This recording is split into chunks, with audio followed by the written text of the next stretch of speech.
The massive alien ship appeared at the edge of Earth's solar system without warning. It moved slowly, its engines barely functioning. The United Earth Space Force detected it first. A vessel larger than anything humans had ever built, drifting toward Mars like a wounded animal. Captain John Carter stood on the bridge of the UES Defender, watching the alien ship grow larger on the view screen. His orders were simple: make contact, determine intent, and protect Earth. The crew around him worked in focused silence. This was humanity's first encounter with alien life, and everyone felt the weight of history. "Alien vessel is not responding to standard greeting protocols," said Lisa Wright, the communications specialist. Her fingers moved quickly across her console as she tried different frequencies and patterns. "Wait, I'm getting something now. It's not in any language I recognize." Lisa's computer began translating the complex signal patterns. Words appeared on her screen. "The darkness consumes all. We are the last of 17 worlds." "Captain, I think they're refugees," she said, looking up at John with wide eyes. John nodded. "Put it on the main screen." The view screen changed to show the interior of the alien ship. Beings with blue-tinted skin and large, sensitive eyes looked back at them. They appeared exhausted and fearful. One stepped forward, speaking in a melodic language that the computer struggled to translate. "We are the Viridian Collective," the translation read. "We come seeking sanctuary. The void approaches. It has already taken our homeworld." "What is this void?" John asked. The alien's expression darkened. "The end of everything. A darkness that consumes matter, energy, even light. Nothing survives. Nothing escapes." Within hours, Earth's governments convened an emergency meeting. Representatives from every nation gathered to discuss the alien refugees and their warning. The Viridians shared data about the cosmic threat they called the Void, a spreading phenomenon that broke down the fabric of reality itself. Dr. Alan Parker, a brilliant but reclusive astrophysicist from Boston University, was called in to analyze the Viridian data. He hadn't left his lab in months, but this was too important. He studied the readings in stunned silence. "This is impossible," he finally said, looking up at the room full of world leaders. "According to these measurements, the Void is a quantum-level cosmic decomposition event. It's breaking down the most fundamental forces that hold the universe together." "Can it reach Earth?" asked the president. Alan nodded slowly. "Based on its current path and rate of expansion, we have perhaps 2 years, maybe less." The Viridian ambassador spoke next. "Our scientists spent decades studying the Void. 17 advanced civilizations tried to stop it. All failed. We are the last survivors of our sector of space. How many other species know about this threat?" asked General Steve Miller of the United Earth Defense Force. "The Galactic Council has been aware for over 300 years, said the ambassador. "Most have accepted the inevitable and focus only on evacuation to buy more time. But there is nowhere to run forever. The Void will eventually consume everything." Silence fell over the room. The news was too enormous, too final to process immediately. Finally, Lisa Wright, who had been invited to the meeting as the first human to communicate with the Viridians, spoke up. "Sir, if I may, the Viridians crossed half the galaxy to reach us. Why Earth? We're not the closest habitable planet to their home." The Viridian ambassador's large eyes focused on her. "Because we intercepted your transmissions, your stories, your history. Humans alone, among all species we studied, refused to accept defeat even when faced with impossible odds. The galaxy has given up. We wondered if perhaps you would not." John Carter stepped forward. "As long as Earth stands, we will fight this thing. If there's even the smallest chance of survival, we'll find it." The ambassador's expression changed, the first sign of hope they had shown since arriving. "Then perhaps," the alien said quietly, "the galaxy has a chance after all." The human ship docked with a massive space station that housed the Galactic Council. Kyle Reeves and Maria Delgado stepped off their shuttle into an alien world. Representatives from over 200 species wandered the vast halls. Some floated on cushions of air, others moved on multiple legs, and a few were just clouds of glowing particles. "I never imagined anything like this," whispered Kyle, a former diplomat who had been selected to represent Earth. His military background made him stand tall even as his eyes widened at each new alien form. Maria nodded, trying to appear calm. As an expert in international relations, she had negotiated difficult treaties on Earth. But this was different. "Remember why we're here," she said quietly. Their guide, a tall insect-like being named Sirtal, led them to the council chambers. The circular room had thousands of seats arranged in rising tiers. Most were filled with representatives from across the galaxy. "The humans may address the council," announced a voice that seemed to come from everywhere at once. Kyle stepped forward. "Thank you for allowing us to speak. We come seeking information about the cosmic threat known as the Void, and to join the effort to stop it." A low murmur spread through the chamber. Sirtal translated the various reactions. "Many are surprised. They expected you to ask for evacuation assistance."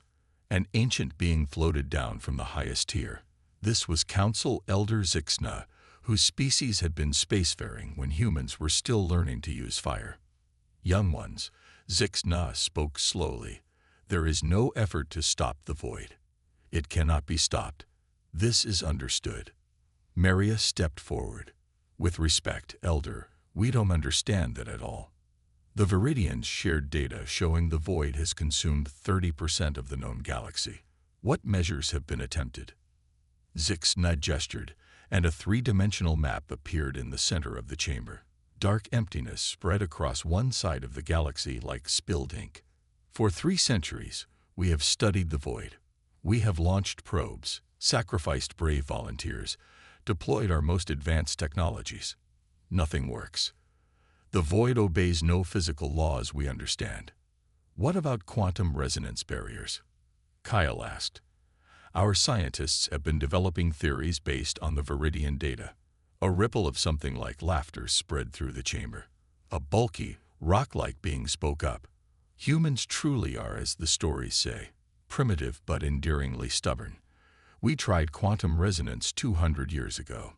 The barriers lasted mere seconds." Kyle felt his face grow hot, but Maria placed a calming hand on his arm. "What is the Council's current plan?" she asked. Zixna's voice grew solemn. "We organize evacuation of systems in the Void's path. We preserve knowledge, cultural artifacts, and genetic samples. We prepare for the end while giving people time to accept it." "You've given up," Kyle said flatly.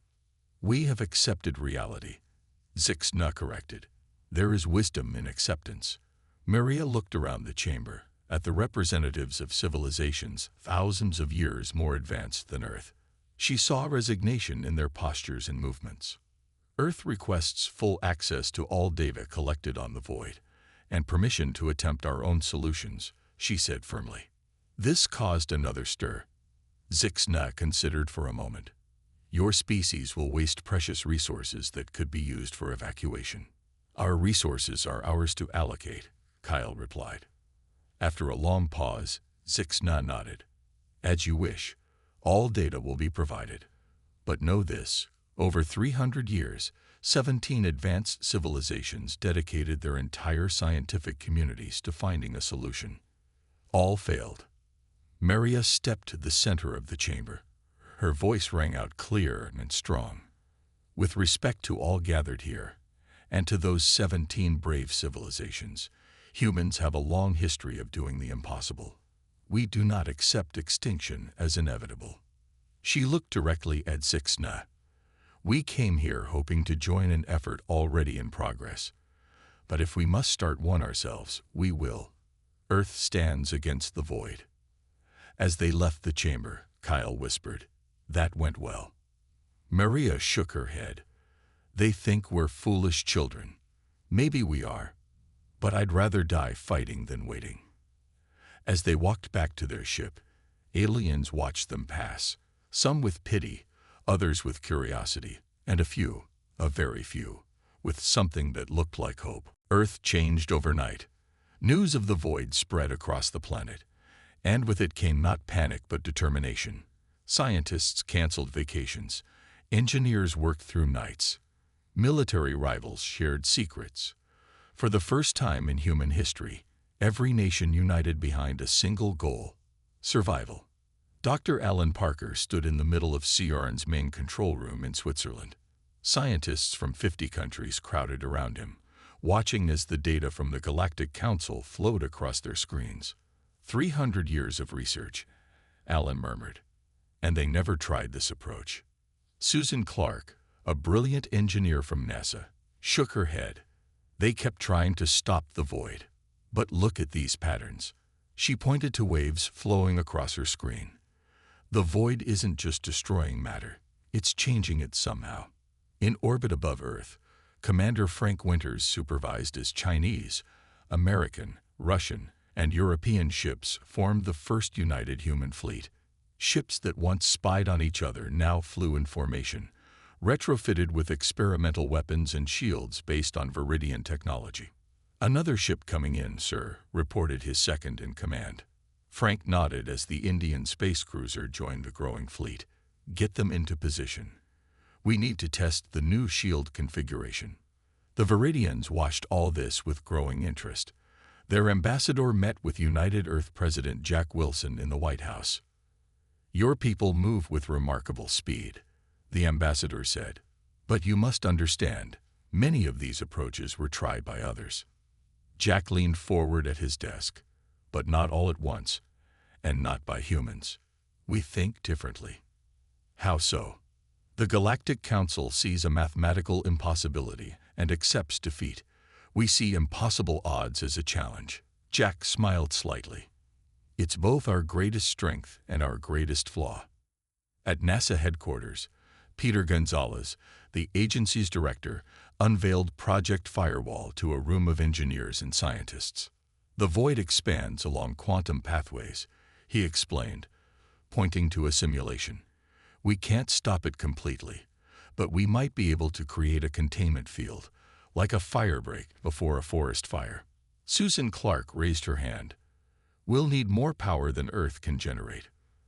"That's why we're repurposing our planetary defense systems," Peter replied. "Every satellite, every particle cannon, all converted to power the quantum anchors." Back at CERN, Dr. Parker's team made a breakthrough. "Look at this," called out a young physicist, pointing excitedly at her screen. The others gathered around. "The void has a pulse, a quantum resonance pattern." Alan studied the data, his eyes widening. "It's not random destruction. It's organized somehow." He worked furiously at his computer, running simulations. "If the void follows this pattern, then we might be able to predict where it will expand next, and more importantly, create a counter-resonance." Across the world, factory lines stopped producing cars and electronics, instead manufacturing components for the quantum anchors. Children collected metal for recycling. Retirees returned to work. Everyone contributed. On the moon, the first quantum anchor took shape, a massive structure of alien alloys and human innovation. The Viridians began sharing more of their advanced technology when they saw humanity's determination.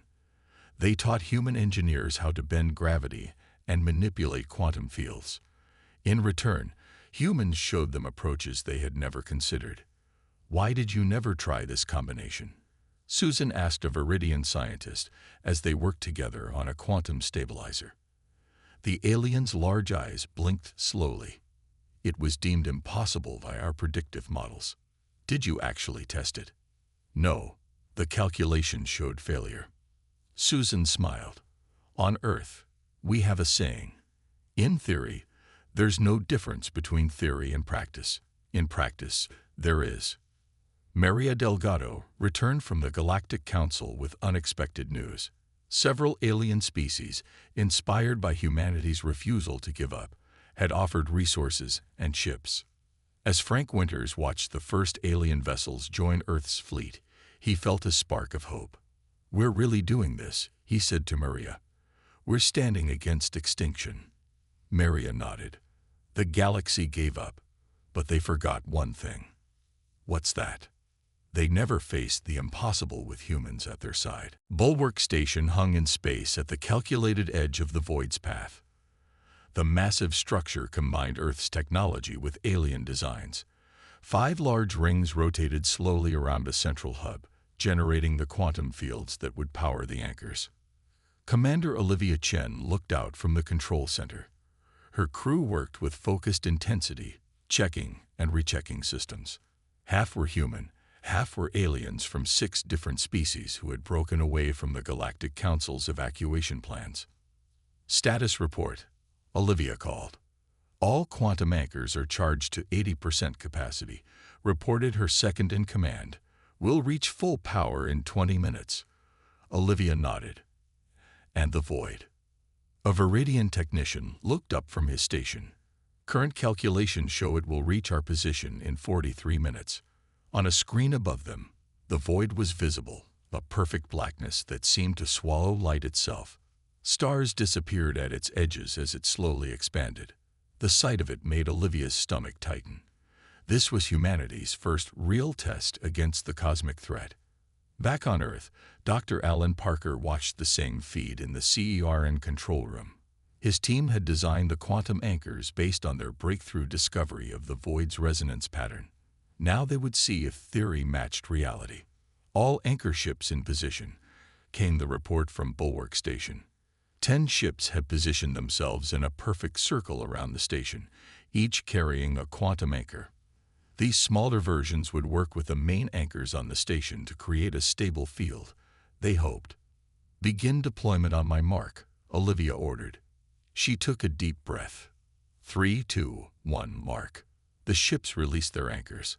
The strange devices looked like crystalline spiders, each leg emitting a faint blue glow.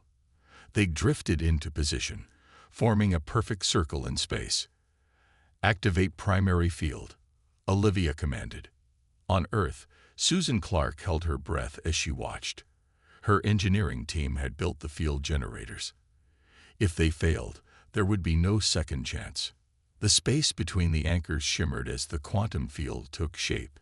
It looked like heat waves on a summer day, barely visible, but definitely there. Field stability at 92%, reported a technician. Holding steady. A cheer went up across the control room. On Earth, scientists hugged each other. But Alan Parker didn't join the celebration. His eyes remained fixed on the void. It's too early, he murmured. Wait until contact.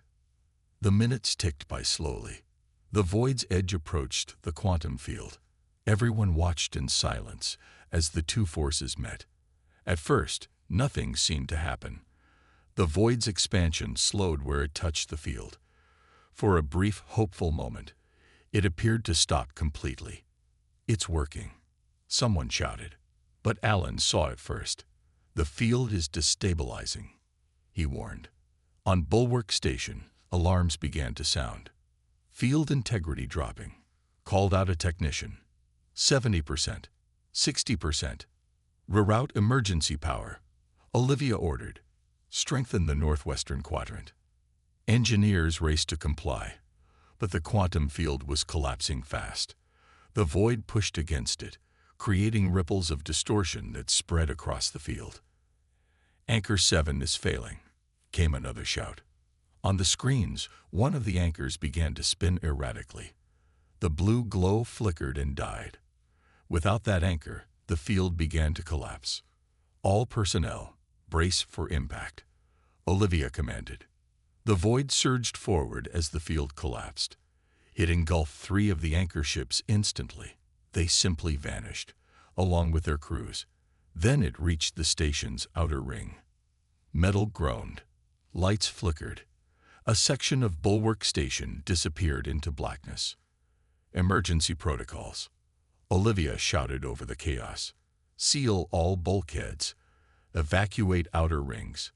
Crew members ran for safety as the void consumed the station's outer section. But then, just as suddenly as it had advanced, the void stopped. In the silence that followed, Olivia stared at the redouts in disbelief. It's holding. The void had taken nearly half the station, but its advance had halted. The remaining quantum anchors had somehow stabilized. "Get me Dr. Parker," Olivia ordered. When Alan's face appeared on screen, he looked as surprised as she felt. "The data," he said immediately. "We need all the data you collected." "We lost 42 people," Olivia said quietly. Alan closed his eyes briefly. "I know, but they may have given us the key to understanding the void." As the emergency teams worked to stabilize what remained of Bulwark Station, Alan studied the readings from the encounter. Suddenly, he sat bolt upright. "It's not consuming matter," he whispered. "It's converting it." Word of the Bulwark Station event spread quickly through the galaxy. The news that humans had partially contained the void, even briefly, sent ripples of surprise through alien civilizations.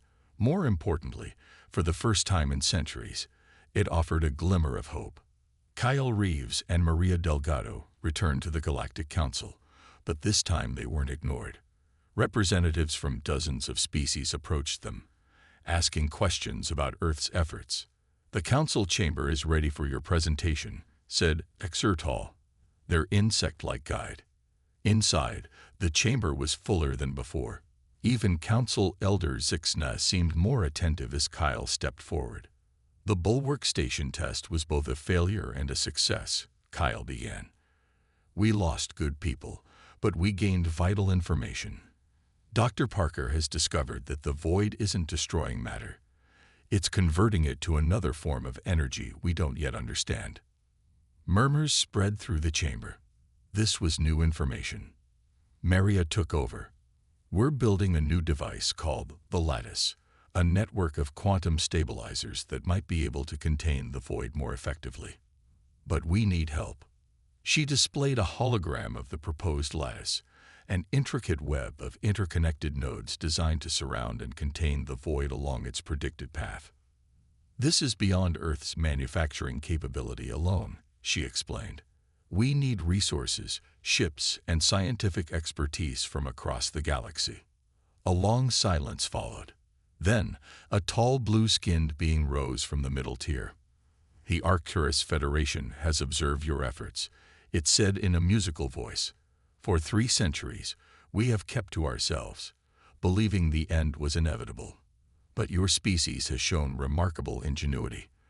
We offer our quantum mapping technology to your cause." This broke the dam. One by one, representatives stood and offered resources.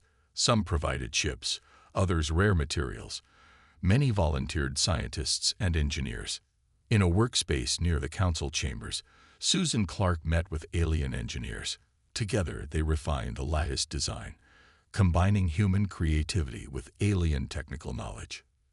"If we arrange the nodes in this pattern," Susan suggested, drawing on a holographic display, "we can strengthen the quantum field by 30%. A gelatinous alien engineer extended a pseudopod to adjust the design. "And if we add resonance chambers here and here, we can adapt to the void's frequency shifts." Back on Earth, United Earth President Richard Hayes prepared to address the Galactic Council via hologram. His advisors stood nervously behind him. "Remember," one whispered, "some of these species have existed for millions of years. They expect formality and deference." Richard nodded but smiled slightly. "They also need to remember we're all in this together now." The hologram activated, and suddenly Richard stood virtually in the center of the Galactic Council chamber, facing thousands of alien representatives. "Friends," he began simply, "a month ago, most of you had given up. You had accepted the end of everything we know. But that is not the human way." He gestured, and a hologram of the lattice appeared beside him. "This is humanity's plan. Not perfect, not guaranteed, but a fighting chance. We've calculated the resources needed, the ships required, the time we have left. Make no mistake, this will be difficult. We may fail, but we will not fail because we didn't try." His words, translated into hundreds of alien languages, echoed through the chamber. "Earth commits everything we have to this effort. We ask you to do the same." When he finished, the chamber was silent. Then, slowly, a sound began. A tapping, a clicking, a humming. Each species had their own way of showing approval, and the chamber filled with the strange symphony of united purpose. Council Elder Zixna floated down to face Richard's hologram. In 300 years, we never unified as we do today. The Council officially establishes Operation Sunrise, our first and perhaps last combined effort against the Void.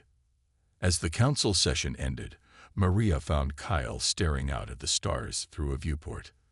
"What are you thinking?" she asked.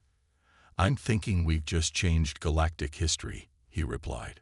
"Whether we win or lose, the galaxy will remember that when extinction loomed, humanity refused to go quietly." 2 days later, the first joint human-alien fleet departed Earth orbit, carrying the Lattice prototype toward the Void's predicted path. Thousands of ships from dozens of species flew in formation, the largest fleet ever assembled in the galaxy's history. The combined fleet reached the boundary where the Void would next expand according to Dr. Parker's calculations. Thousands of ships positioned themselves in a complex pattern, preparing to deploy the Lattice. Captain Gregory Barnes commanded the UES Horizon, one of Earth's most advanced ships. His vessel had been chosen to carry the central control node of the Lattice. Around him, alien ships of all shapes and sizes moved into formation. "All ships report ready, Captain," his first officer said. Gregory nodded. "Begin deployment sequence." Across the fleet, ships released their cargo, thousands of quantum stabilizer nodes that would form the Lattice. The devices unfolded in space like mechanical flowers, each one glowing with blue-green energy. On the bridge of the Horizon, Lisa Wright monitored communications from all ships. She had transferred from the Defender after first contact, her skills with alien languages making her invaluable to the mission. "All nodes reporting nominal function," she announced. "The Lattice is forming." On the main view screen, Gregory watched as lines of energy connected the nodes, creating a vast web in space. The pattern matched exactly what Susan Clark and her team had designed, a quantum net that would theoretically contain the Void. "The Void's edge will reach our position in 10 minutes, reported the science officer. Gregory opened a channel to the entire fleet. "All ships, maintain position. Remember your training. If the Lattice fails, retreat to the fallback coordinates immediately." Minutes passed in tense silence. Then a warning alarm sounded. "Energy surge detected in Section 14, called out the science officer. Gregory turned to the tactical display. One section of the Lattice was flickering, the connections between nodes weakening. "What's happening?" he demanded. Susan Clark's voice came over the comm from Earth. "The resonance pattern is shifting faster than we predicted. The Lattice needs to be manually recalibrated at the source. Can it be done remotely?" "Negative," Susan replied. "Someone needs to physically access the control node in Section 14. Gregory looked at the tactical display again. Section 14 was directly in the Void's path. "I'll go," he said, standing from his command chair. "Captain." His first officer began to protest. "This is my decision." Gregory cut him off. "Prepare a shuttle. I'll need a technical team." Lisa Wright stood from her station. "I'm going with you, sir. My experience with the quantum translator might help." Within minutes, a shuttle launched from the Horizon, carrying Gregory, Lisa, and 2 engineers. 3 alien volunteers joined them, a Viridian physicist, an Arcturian technician, and a being from a species that could withstand extreme energy fluctuations. As they approached Section 14, the Void loomed before them, absolute darkness that seemed to pull at their eyes. "Energy discharges intensifying," reported one of the engineers as the shuttle docked with the control node. Inside the node, they worked quickly. Gregory and Lisa held stabilizing rods in place, while the Viridian physicist adjusted the quantum settings. "The resonance is aligning," the physicist reported. 60%, 70%. Suddenly, the entire structure shook. Warning lights flashed red. "The Void has reached the outer edge of the Lattice. came a frantic call from the fleet. On screens throughout the node, they watched as the lattice began to function. The vast quantum web glowed brighter, creating a barrier that the void could not immediately penetrate. "It's working," someone shouted. But then alarms blared again. "Power surge in the main reactor," called one of the engineers. "The system can't handle the feedback." The Arcturian technician studied the readouts. "We need to manually balance the energy flow through the primary conduits. Someone must enter the resonance chamber."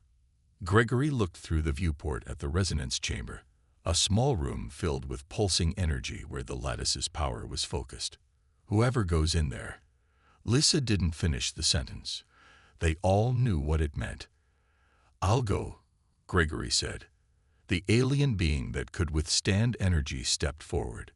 "No, your kind thought of this solution when ours had given up. But my body can withstand the energy longer. I will go." 2 more aliens stepped forward, volunteering as well. Gregory looked at them, then nodded. "Together, then.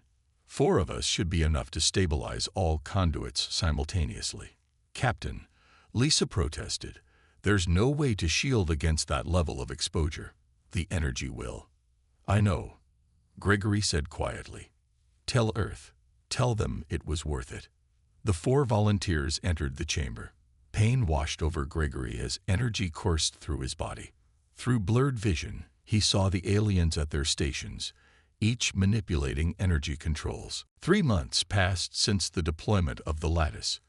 What had seemed impossible was now reality. The void's expansion had completely stopped along all fronts. Monitoring stations reported the same readings day after day, containment holding steady. Dr. Alan Parker sat alone in his lab at CERN, surrounded by data screens. He had barely slept since the lattice activation, obsessed with understanding what had really happened during those final moments when Captain Barnes and the alien volunteers disappeared. "There's something we're missing," he muttered to himself, rubbing his tired eyes. He reviewed the energy readings from the control node again. The patterns made no sense according to known physics. The energy levels should have destroyed everything in the resonance chamber instantly. Yet the lattice had stabilized precisely at that moment. "What if?" he whispered, a new thought forming. He began typing rapidly, creating a new simulation. The next day, Alan called an emergency meeting with Earth's leadership and representatives from the Galactic Council. "They're not dead," he announced without preamble. The room fell silent. Captain Barnes and the other volunteers, they weren't destroyed by the void. "We saw the control node go dark," said Council Elder Zixna. "No organic being could survive those energy levels." "That's just it," Alan replied. "They didn't survive as organic beings." He activated a hologram showing complex energy patterns. "These readings from the moment of apparent destruction don't show disintegration. They show transformation." Maria Delgado leaned forward. "Transformation into what?" "Energy beings," Alan said simply. "The void isn't a destructive force. It's a transformative one. It converts matter into a different state of existence. Our volunteers didn't die. They were changed." Skeptical murmurs filled the room until a technician burst in. "We're receiving a transmission. It's coming from inside the void." All eyes turned to the main screen as it activated. Static flickered, then resolved into a familiar face. Though not quite solid, more like a pattern of light shaped into human features. "This is Captain Gregory Barnes," the being said, its voice oddly musical. "Can you hear me?" The room erupted in shocked exclamations. "Gregory," Susan Clark stepped forward. "What happened to you?" The energy being that was once Gregory Barnes seemed to smile. "We were transformed. The void isn't destruction, it's evolution. The energy patterns here operate on laws of physics we never knew existed." "We?" questioned President Hayes.